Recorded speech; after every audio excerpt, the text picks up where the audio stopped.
How to disconnect Facebook from Instagram. In order to do that, just head over and click on this profile icon right here. And then from in there, click on the three lines just above this. Now you can see these settings that you can see. So just head over and then click on this account center, which is your Meta account center.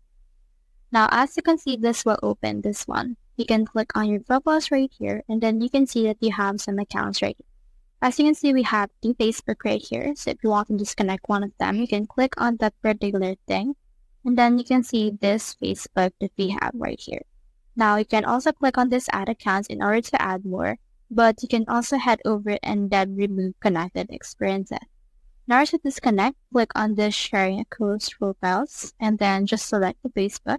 And then click on this reset settings right here in order to reset the settings that has been added right here. That way the sharing has been disabled as well. You can head over right here to view all and then click on this Facebook events, and you can also disconnect it by just tapping this and disconnecting it just like this one. So that's how you disconnect a Facebook from Instagram. Hope we helped.